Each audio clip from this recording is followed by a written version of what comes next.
Assalamualaikum warahmatullahi wabarakatuh.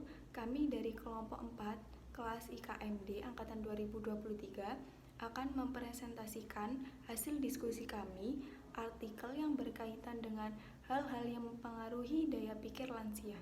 Berikut adalah anggota kelompok kami. Yang pertama adalah A. Teknik menentukan kata kunci. Kata kunci yang kami gunakan dalam mencari literatur yaitu cognitive function, older adults, dan demensia. Karena beberapa kata kunci tersebut sangat berhubungan dengan tema yang kami gunakan yaitu hal-hal yang mempengaruhi daya pikir lansia. Kelompok kami memanfaatkan Google Scholar sebagai basis data pustaka untuk pencarian literatur. Mini literatur review kelompok kami akan membahas seberapa besar pengaruh perubahan fungsi pada lansia. Saya Najwa Olivia akan menjelaskan mengenai teknik penelusuran literatur. Dalam menelusuri dan menemukan literatur, kami menggunakan beberapa cara. Langkah yang pertama yaitu menentukan topik serta informasi yang diperlukan dalam membuat mini literatur tersebut. Langkah selanjutnya yaitu menentukan kata kunci. Kata kunci sebagai bahan untuk mencari informasi. Kata kunci dapat dikembangkan dengan cara mencari persamaan kata. Seperti misalnya, kata faktor yang memiliki persamaan kata yaitu ciri. Contoh lain yaitu persamaan kata orang dewasa yang lebih tua atau disebut dengan lansia.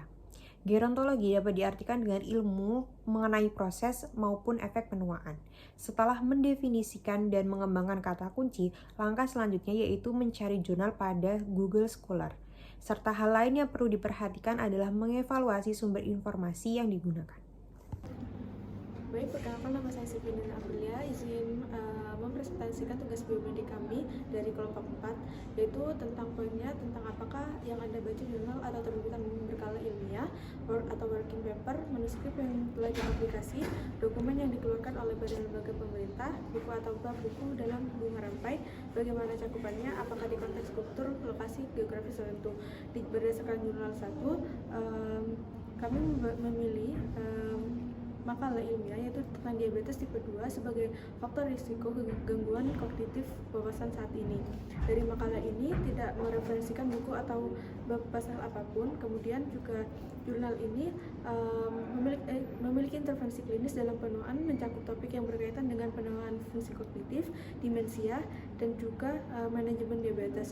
Untuk jurnal yang kedua, cakupan liputan jurnal yang saya baca sangat luas, mencakup topik seperti fungsi kognitif, kesehatan mental, penuaan, dan asosiasinya, memberikan wawasan mendalam tentang bidang-bidang ini. Kemudian berdasarkan jurnal yang ketiga, cakupan sumber daya ini sangat luas, yaitu mulai dari dampak COVID-19 pada kesejahteraan orang dewasa yang lebih tua hingga fungsi kognitif. Untuk yang jurnal keempat, saya tidak memiliki akses langsung ke dokumen pemerintah tetapi saya memberikan informasi berdasarkan artikel dan studi penelitian yang tersedia untuk umum. Jurnal ini berfokus pada artikel penelitian dengan pre-review untuk temuan penelitian terbaru. Kemudian untuk makalah ini berfokus pada masalah global atau populasi tertentu seperti orang tua dalam konteks hipertensi, kualitas tidur, depresi, dan fungsi kognitif. Untuk jurnal yang kelima, jurnal ini juga menyoroti pentingnya penelitian di bidang ini untuk mengurangi gejala psikologis pada orang dewasa yang lebih tua di berbagai konteks kultur, lokasi, geografis. Untuk jurnal yang keenam, artikel ini mencakup informasi tentang desain penelitian, populasi yang diteliti, metode pengumpulan data, serta hasil temuan penelitian tersebut. Cakupan dari artikel ini adalah tentang efek penelitian berpikir positif terhadap ketahanan lansia di Iran. Kemudian juga untuk jurnal yang ketujuh, penelitian ini berfokus pada perubahan fungsi kognitif dan faktor-faktor yang mempengaruhi pada pria lansia di Korea. Kemudian untuk jurnal yang ke-8, penelitian ini dilakukan di Korea Selatan dengan sampel lansia yang tinggal di komunitas di Seoul. Konteks budaya dan lokasi geografis spesifik ini penting karena hasil penelitian ini mungkin relevan terutama bagi populasi lansia di Korea Selatan. Kemudian yang jurnal ke-9,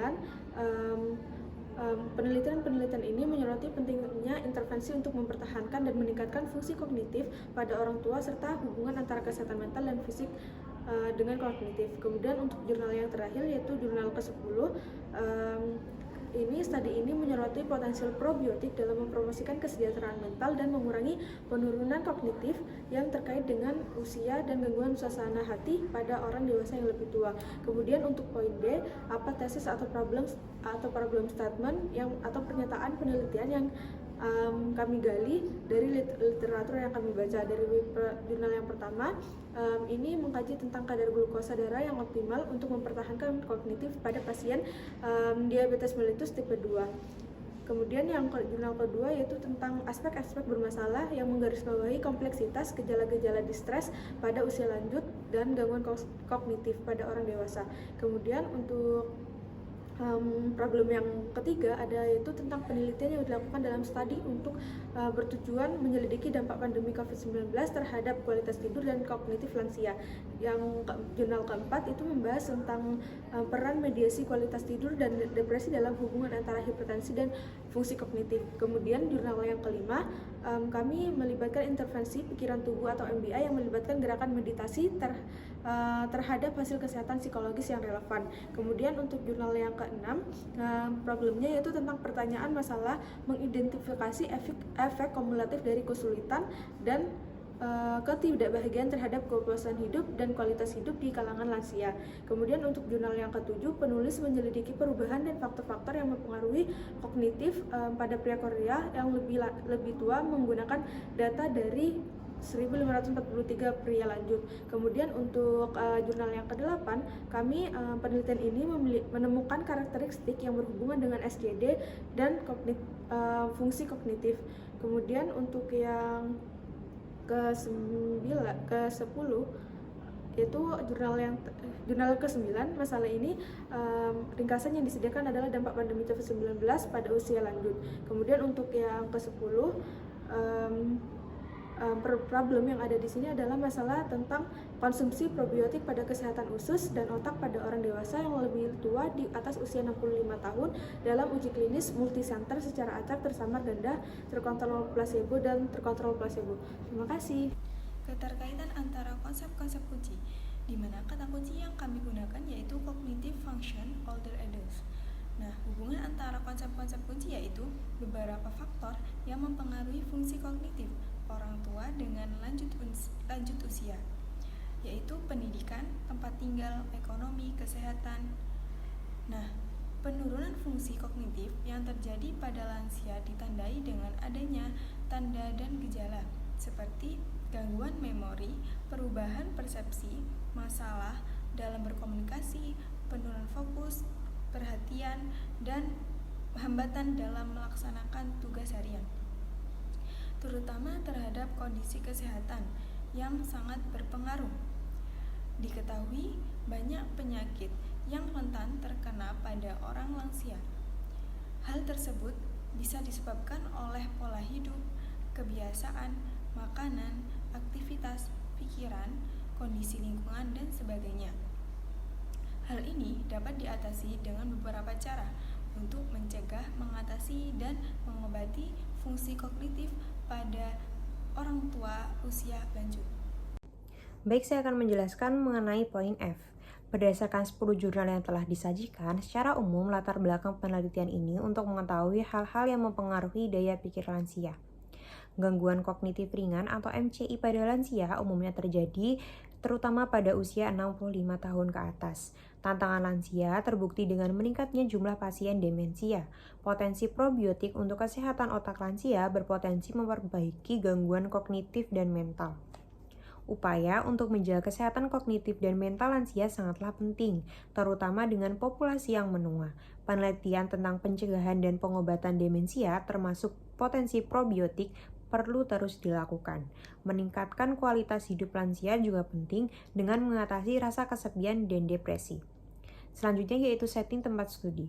Metode analisis yang digunakan termasuk tinjauan literatur sistematis, meta-analisis, dan studi klinis percontohan acak. Penelitian ini melibatkan sampel artikel yang relevan yang diterbitkan antara tahun 2020 hingga 2024. Metode atau desain pada jurnal penelitian, metode, teknik pengumpulan data, dan teknik analisis yang digunakan pada artikel yang kami dapatkan. Yang pertama yaitu menggunakan data seperti variabel dependen dan independen terhadap nilai awal dan tingkat perubahan.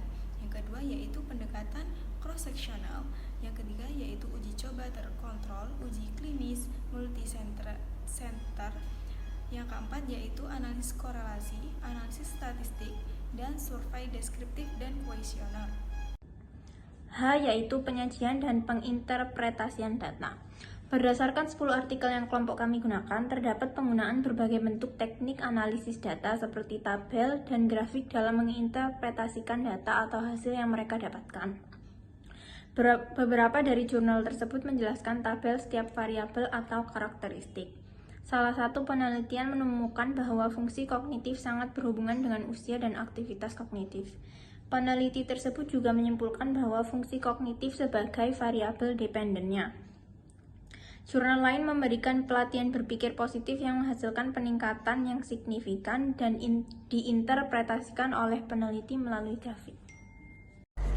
Nah, selanjutnya dari 10 jurnal yang kita telah itu masih ada beberapa penelitian yang adanya inkonsistensi, misal dampak COVID-19 dan lain-lainnya terhadap lansia itu masih berdasarkan beda faktor.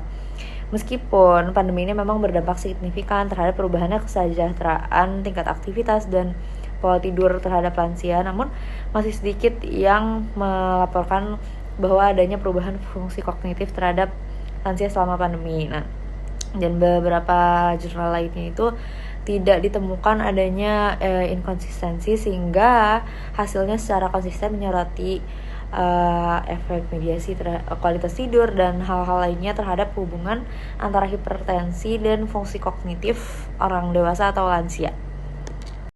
Nah, kemudian hal-hal yang perlu diuji lebih lanjut itu meskipun studi atau jurnal-jurnal ini memberikan wawasan terkait hubungan potensial antara gaya hidup, hipertensi, kualitas tidur, COVID-19 terhadap fungsi kognitif lansia, beberapa keterbatasannya ini menunjukkan masih diperlukannya penelitian lebih lanjut.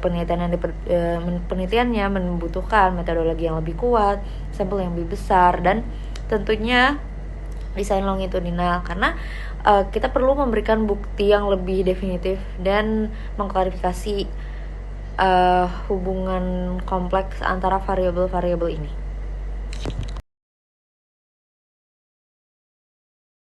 Mungkin sekiranya itu presentasi yang bisa kami sampaikan.